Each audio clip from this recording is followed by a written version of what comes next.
there was always this inertia to being able to share my vision in a way that I can reasonably make it, you know? And especially, working a day job and, like not being like fully in on filmmaking or something, or having a $200 million budget to execute a huge dream that you're dreaming big, but you can't afford to do that, So, so I did like audio plays for a while, but then it was like I could get like a Hollywood sound of action and all these different actors from around the world as if they're in one room, but there's no visuals. And then it was games, and so I have a career in games. But now that this has hit, it's just like, oh my god. Now I can just like dream out loud easily and quickly. And I've been studying filmmaking this whole time fruitlessly. I don't know why. I just love it, I guess. But it's sort of ironic. It's like for 25 years trying and not getting anywhere and trying it, and now it's just like, oh, I've got my 10,000 hours in. I know how to make a film. And now suddenly I can just do it. So, Oh man, I couldn't agree with that more. So, you know, I just I love what you said, and like a lot of what I've realized I hope AI does for me is like allow me to dream all day, you yeah. know? Like uh I don't know, something you said made me think of that. But I've also found like, one of the things you said too made me think of like a lot of the things I've done in the last like 15 months. I didn't know why I was doing them until later. Kind of like you're studying film, you know? It's weird how like serendipitous it all is, and the way that like it can pull old projects off the shelf that you didn't know why you were writing them or you couldn't execute them or whatever. And now it's like, oh shit, like wait a minute. There's literally nothing in between me and a film anymore. Yeah, that Nvidia keynote was really jaw-dropping because I had no idea the kind of infrastructure that is behind you when you're doing this. Data centers full of these like state-of-the-art Moore's law defying chips now. And that kind of compute, like with Sora, we saw that I saw some benchmark. I think it was like Jim Fan or something was estimating that it was 100 times compute that of about Runway. So these chips have to get more powerful and more affordable and more efficient to drive down the cost so they can open something like Sora up to the public. But like this realization that this vast state of the art multi billion dollar data center, that's your camera now. you know, it's incredible. Wild. Like what's the value of your phone with that app? Like I have like a magic wand now. Yeah, yeah, a crystal ball. That's the logo I chose for Lore Pictures, my indie label, and the YouTube channel is at Lore.Pictures. It'll take you right there. And yeah, this like it really does feel like a crystal ball. Like I can just look into it with and ask for whatever I want now, and it will just serve it up totally photoreal. Hmm. And even what kind of camera virtually that I want it to emulate how the photons pass through whatever lens I specify that then hit the sensor of that camera I specify. And yet there's no camera, there's no lens. Yeah. I was Yeah, just in it's staff incredible. meeting. We had our staff meeting this morning, and our production coordinator was talking about how at the end of our staff meeting, I always ask people if there are any interesting AI use cases this week. And our production coordinator was like, well, I was able to take some footage that we shot with like an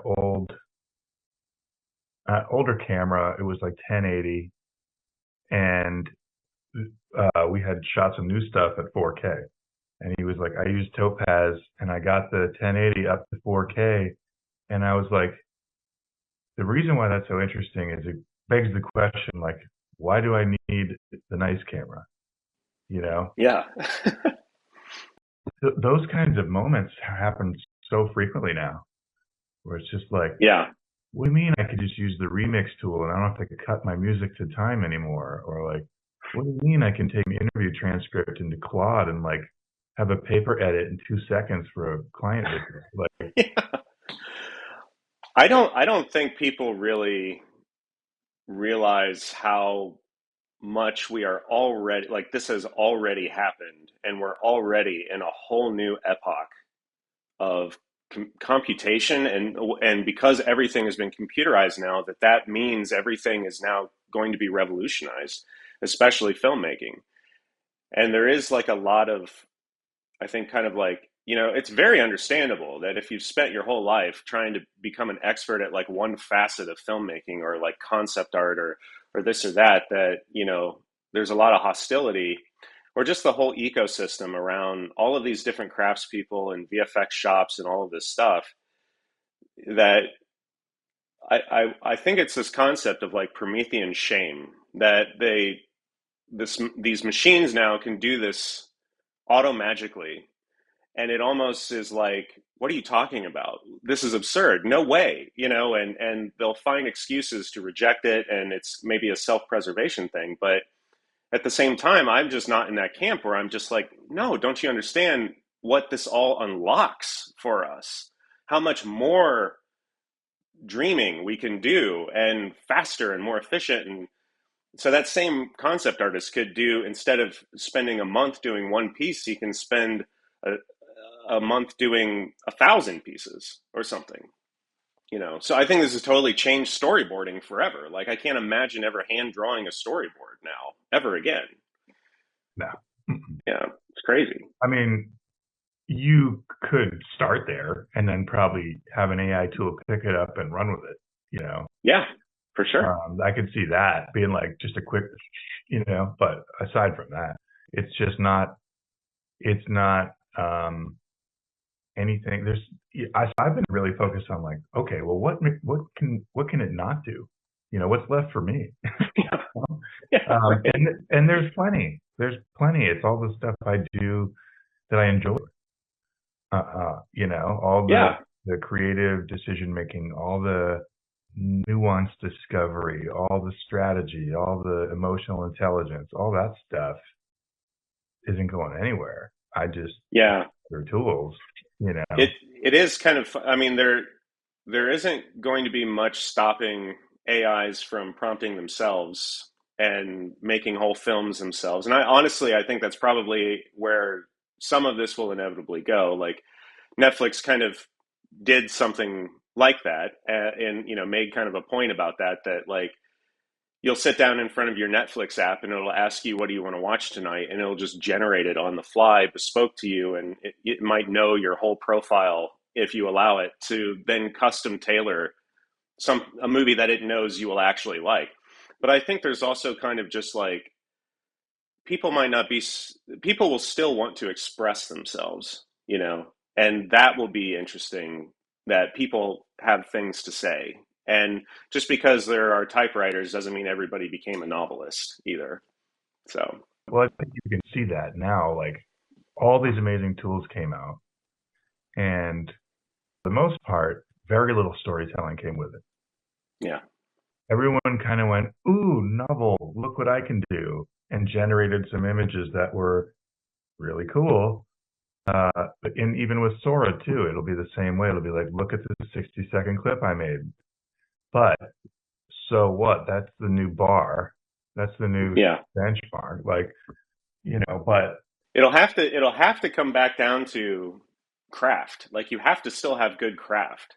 And yeah, a lot of what we're seeing right now are people that are, it's almost like tech demos, or it's almost like baby's first AI film or something, where what you really need is also, this should not be your first film, that you have kind of the experience and the craft to know how to make something actually watchable and compelling also. I mean, there's all these, I'm watching these, things people are doing. I'm like sitting there waiting for this 3-minute pan shot to finish, for them to get to their next thing. And so that's why, like, with the Matrix trailer, and I'm using these like fan IPs, fan projects, as like trial runs before I do my own original stuff, because I really want to get good at having like a target benchmark of a Hollywood film, and reverse engineering how can I actually achieve something as compelling before I give it my heart and soul with something original. But there's still a lot of heart and soul in how I do these things, but and these takes that I have on these IPs. But it's great. It's great practice. And what I noticed too was like, yeah, a lot of these things are very just not exciting. They're very kind of boring and drawn out. So that's kind of why I was like, okay, wait, what if I've seen these like meme videos of like supercuts of other beloved, IPs that are set to like a really cool song. And what if I like take a 3 act structure and condense that down to like 32 shots, hit you with it rapid fire in like 42 seconds. And like that turns out like that's a really good fit for what like Runway can achieve right now, where these shots are kind of slow motiony and they get a bit melty, and so you only want like 2 seconds of each one. So it's like a good way to do that right now. But like, yeah, once we get Sora, it'll, and like the Alibaba emo demo. Have you seen that? Wow. Oh man, I'll send you the link to that. That is incredible. It's a white paper they released with some examples, and they haven't released it to the public yet, open source or anything. But I'm sure people will be, Runway and OpenAI Sora, they'll try to emulate this. Of you just need a still image of a character and then a wave file of speech or singing even. But like the example I saw was Audrey Hepburn talking about that it's okay to cry. Oh, I And did. Yeah. yeah, oh my God. Like the amount of micro expressions and hesitations and tripping over words, and how like the expressions were all context appropriate for that. And it wasn't just the mouth being animated, but the whole body and everything. Yeah. I mean, my gosh, like we can now with consistent characters in Midjourney, we can design our characters as if they were actors, get our exact perfect actor that doesn't exist to play this perfect character as one, and then use 11 labs for the voice. And how long will it be until it's text to voice actor, where I can describe what voice actor I want and it'll generate the voice actor for me? And then this like emo bringing it to life. It's so I really see this as it's animation. It reminds me of like Otomo in Japan drawing Akira as a manga in his home at his home studio or whatever, and then having like a product. So he's like an author, and then having this like production team. There's no Neo Tokyo, there's no Kaneda and Kaneda's bike and Akira. It doesn't exist. It's just guys like in a cramped Japanese office drawing this, and that has all been collapsed now into this auto magic AI stuff. And so it's back to Otomo just in his home making the Akira film, with AI. And yet it looks photoreal, or it can look like his art style, or it can look like whatever. But this idea of like cinematic authorship is, I think, what is here. It's very rudimentary right now, but it's getting like every 3 months we seem to get massive leaps forward. So by like next year, I would expect that we can do full scenes of dialogue and drama between characters, and then full movies very shortly after that. Yeah. Yeah. I see that too. What are you trying to do to stay up? I like the way you're describing the kind of like experimental approach. I'm taking a very similar approach of like, I look at like the short film that I made. I don't know if you saw that. I did like a black and white documentary style short. And In like Boston, right? yeah, and yeah, Salem, Yeah, Massachusetts. right.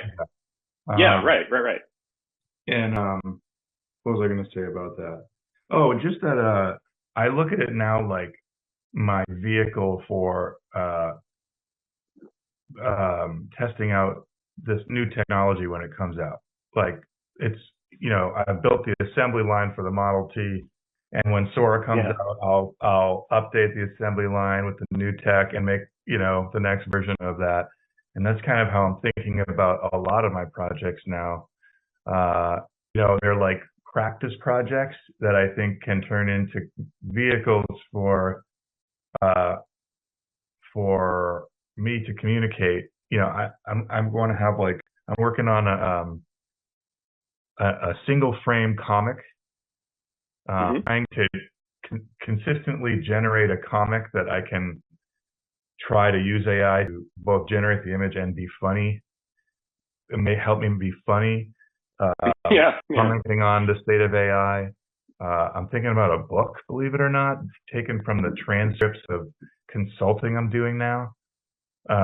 Just like, cool things that were never possible before, but like vehicles for this learning. Yeah, and possible or practical to like undertake with everything else you got going on in life, right? And so now Right. this AI is this like creative partner that's also like this accelerator. And like there's the saying of like if a computer is a bicycle for the mind, then I liken AI to being like a starship with a warp core. you know? So And it's people just don't like, get it. yeah, you're collaborating. I do it from one end of the day to the next now. Yeah, absolutely. And I started consulting for a video production company. I sat in on their staff meeting yesterday for an hour. They didn't know anything about any of it. I was like, what, what's happening? Yeah, the future is here. It's just not evenly distributed in people's minds. People just aren't aware of this yet, but it's here. Yeah. All the way here. Even my team here doesn't know it. And I'm trying to wake everybody up to it. They all roll their eyes at me every time I bring it up because I'm like obsessed. And they're like, they're kind of getting it, but I think that's part of it too, with like kind of the pushback that we're seeing with it as well, is that it's so radically advanced and enables so much. There's so much upside for almost no cost. And it's so easy to use that it's kind of the sort of like revolution in production and technological change that we're experiencing right now used to take 100 years, and now it's like happening in like two. And I think it's really, and like not everybody even is aware that it's happening yet. And so I think that is very, very, very disruptive. But I think it's kind of the nature of the technological singularity, that it's just this exponential upward curve. And here we are.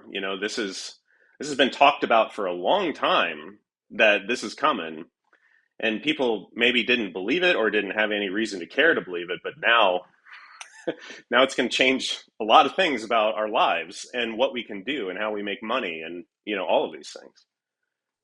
Yeah. so I asked you a question and then I went on to answer it myself. What are you doing about staying up on things? Yeah, I mean, I'm pretty much I got a list of projects, like dream fan film projects, that I'd love to do, and I've done a lot of exploration on that in the background, after work and on weekends and stuff. And the the thing that has held a lot of that up is just the tech just isn't quite there yet, but I'm always working on something, and it's just fun for me. So there's no like, it's just a natural, like, I'd like to work on this. And so that gets me into the world of all of this and finding out what all of these things are. There's a lot of YouTube channels, um, like Matt Vid Pro AI, for example, is one of them. Corridor Crew is another that's really good. That helped me kind of keep up to date with this stuff, and also, but then like it'll spur me to go investigate, and I'll go see what else. LinkedIn has been actually amazing as well, and I'm branching out my network now. So if anybody watching, if you're interested in this generative filmmaking and stuff, feel free to connect with me, and I'm sure with Eric. And because like every day I'm seeing new tools drop that just blow my mind. So yeah, and so I try to apply those, and like consistent characters was the biggest thing we needed, I think, for like it's going to get us so much further now. And that was the biggest holdup with a lot of like feature film adaptation projects, or new sequel type stuff that I wanted to do, was like, yeah, I could design this character once in this one frame, but the kind of prompt to do that and then to do it again, but in a different scene, and they wouldn't get it quite right. And it just kind of became a showstopper. but I've been testing it now, and I can very, very specifically design these characters. And I'm also doing it in Photoshop, where I'll generate stuff, but then I'll kind of photo bash multiple generations of things together and really tweak it to very specifically design this character. And then I give that back to Midjourney, and there it is in another scene, shot with you know, the same kind of cinematography as Dune. It's like it looks fantastic. Yeah, yeah, Yeah. crazy. So Yeah, yeah, and then that'll be generative video soon enough. It won't be an image. yeah, You get a clip. And yeah. then how many clips do you need to make a feature? You know? Yeah, and it is funny. Like people, there probably is like a misconception too of I just pushed a button and I got a movie, and it's like no, it's like in the Matrix trailer. There's like probably 32 shots, and I would say for every single shot there were maybe 100 to 400 different alternate generations and attempts to get that shot that I had to go through, curate, or do alternate generations of, and then photo bash together, and then upscale with Magnific to kind of glue it all together, and get it to like 4K, and then have Runway melt all of that detail back down, but still. So, but yeah, it's like it is, and that's why I do think like the appropriate name for this is directing for what we're doing, because we're just, instead of directing people, we're directing an AI, a tool that is conversational in its UX. So that's why it is kind of directing, and it's really wild. It's but it is like you have to have a vision in your head first. At least that's how I work. Like I see it first, and then I try to figure out how to make that real.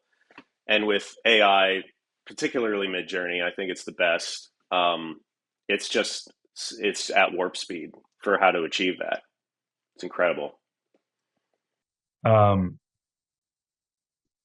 so if you had a project and you were going to direct a Gen AI project, and how I'm thinking about the delegation of work so that you could work fast in a team environment. Like, would you outsource the image generation, or is that too uh, important? Would you outsource uh, other parts of it? Like, how would you see a collaborative project working in this environment? Yeah, I'm starting to see this crop up of like this is still, while it's still like hyper usable and super, you get like great content really fast, and it is possible for one person to do this.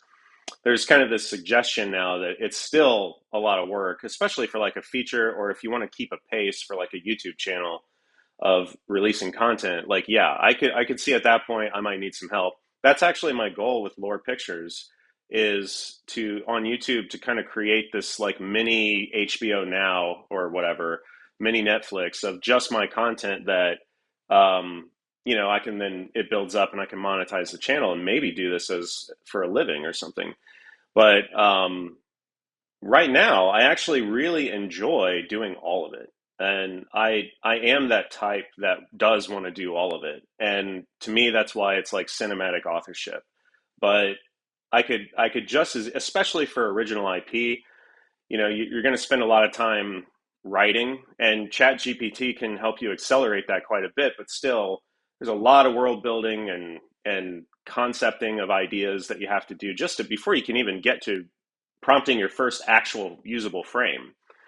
So I could see like teams being like writing, and then like art direction for cinematography and character design and set design, and then a team that is like prompt engineering to get the output, uh, and then like cutting it together with editing and sound design and all of that. But a lot of this, like the sound design, is going to be automated now. I think today Pika Labs just rolled out sound effects from video, and 11 Labs was doing that too. So a lot of these That's things interesting. all of these roles may get more and more efficient to fold into AI services, more and more Yeah. specialized for that. So it's still kind of early days, and man, I can't even imagine by like next year what might be what might be out. So yeah. Yeah.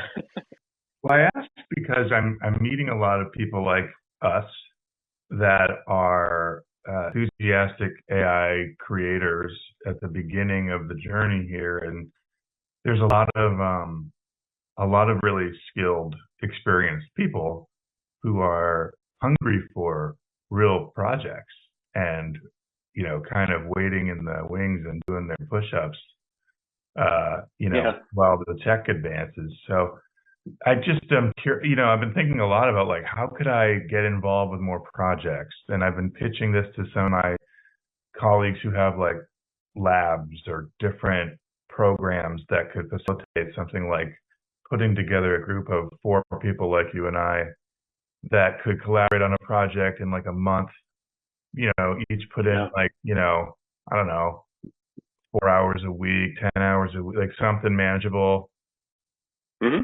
but go for it. Have a director, divide up the roles somehow, try to really push the tech and like push storytelling, and you know what I'm saying? Yeah, absolutely. Yeah. I mean, there's also the element of like not doing this in isolation and doing this with, friends who are also as keen on this. Is like it's just fun to do that too. So, Yeah, and yeah. plus there's people that are like really digging into tools that I haven't even tried yet, like some amazing stuff with Leonardo or like whatever. It's just like so the idea that I'm going to go learn all that. Yeah, I'm probably going to go mess around with it, and none of the learning curve is crazy. I probably stacked 10 different uh, uh, apps together to make my short film. But still, like Mhm. there's a limit to how much you want to go become an expert in, you Yeah, know? I'm not really like keen to learn like automatic 1111 and the open source stuff that ends up being very like visual scripting, wiring up stuff. It seems like to achieve one shot, you got to do a lot of work that with these other polished UX services like Midjourney or Pico, Leonardo, like that they've streamlined all of that runway. So I also kind of have this like, no, I'll hold off until these services because it needs to be sustainable. I'm a father of three boys under the age of 6.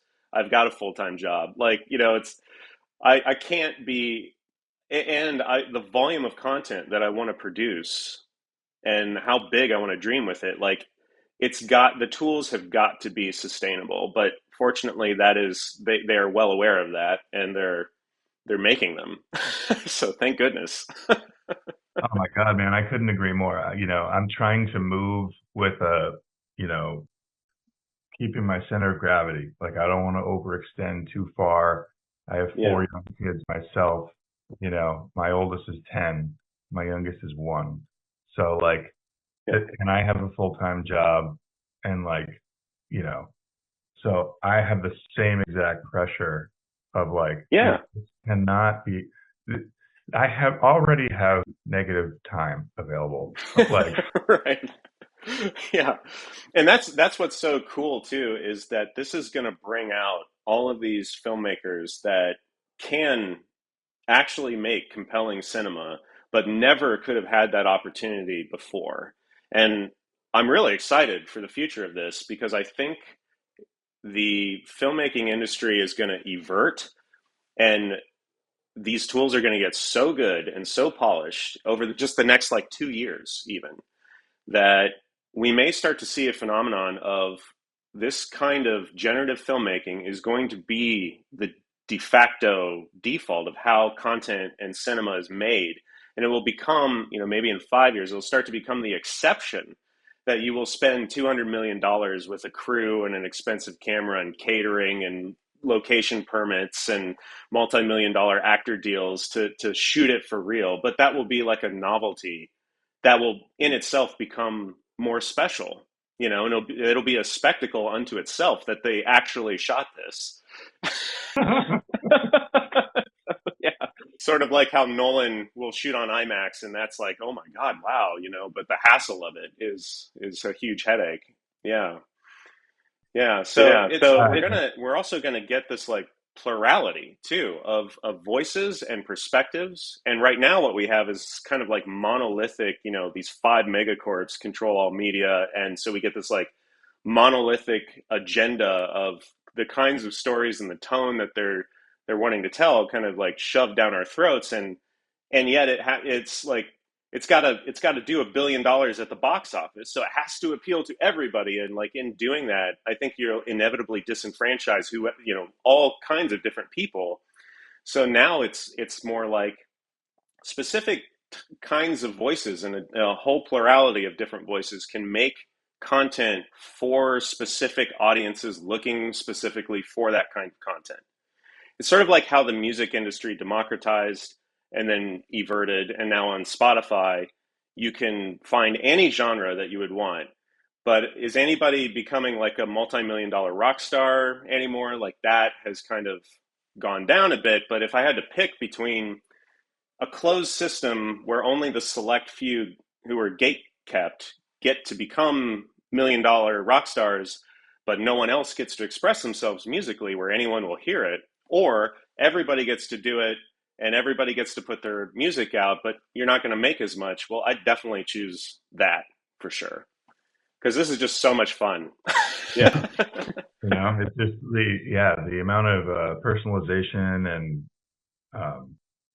I mean, and I think what's cool is that there's so much surplus creativity in the world.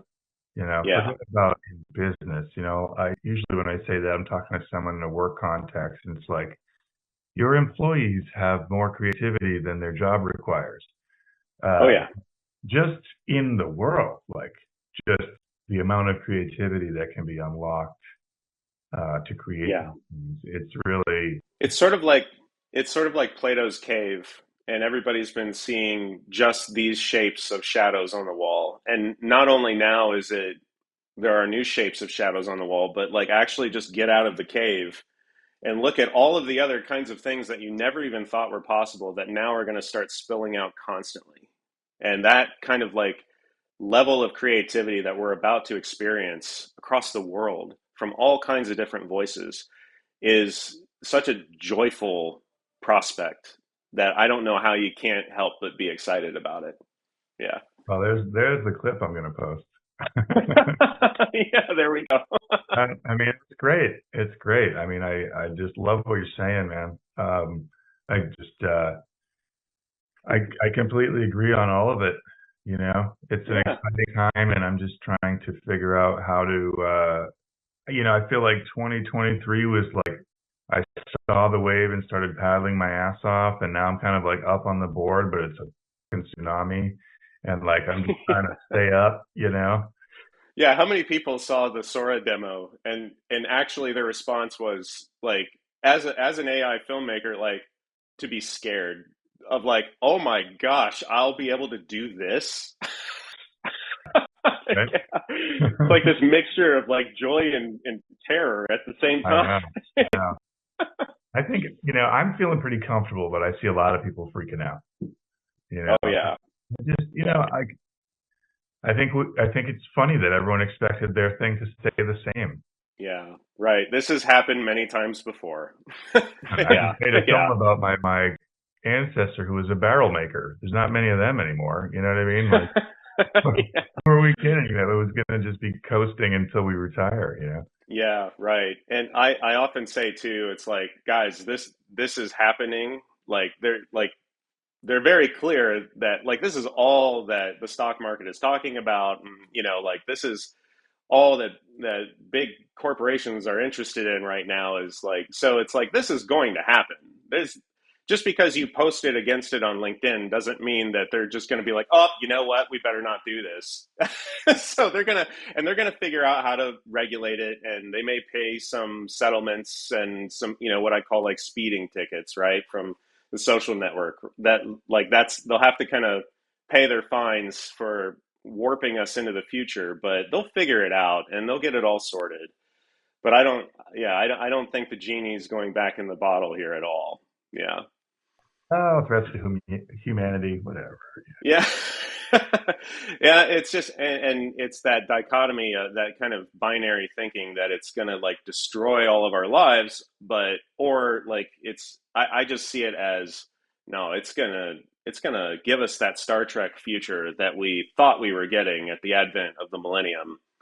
Like, especially me as a millennial, like I thought that's what was coming, and that's not what came. So yeah, so I'm looking forward to maybe that actually is after all going to arrive. Yeah, at Not least with for a me. while. No, it hasn't been Star Trek for the past 20 years. It's been something else. That's for Yeah, right.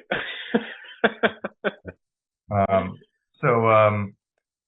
We're going to lose our session here in a couple minutes. I'm trying to think of a smart way to wrap up with you because I've enjoyed the conversation so much, and Yeah, I am trying to kind of build a network of people like us who are trying to be on the front of this stuff. And like I said, I'm trying to sort of figure out ways to create projects for us. Um, yeah, I don't have any of that together yet, but I'm really trying to like manifest it, you know?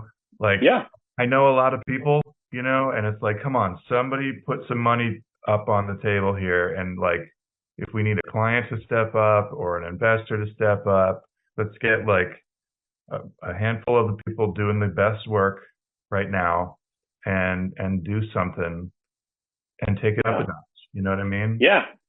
That sounds good, and I think that's out there in the ether. Yeah, it's kind of waiting now at this point. And once these tools, like once we can do scenes, like real scenes with like dialogue and drama between characters, then I think it's really off to the races, and we're very close to that. Yeah, Well, if you ever want to collaborate on something, I'm down. I'm looking for opportunities, and if you'd like yeah, to reach out and consider you for stuff, I'd be happy to. yeah, fantastic. Yeah, I may actually start doing this as well and like putting it up on the channel, just like regularly interviewing people that are super into this, and we'll build our network. Yeah. Yeah, yeah, it's good conversations all around. Yeah. Very good. Well, yeah, it's a super joy to meet you and do this. I'm so glad that you reached out or you suggested we do this and everything. And yeah, I think you're onto something here with this format. Yeah.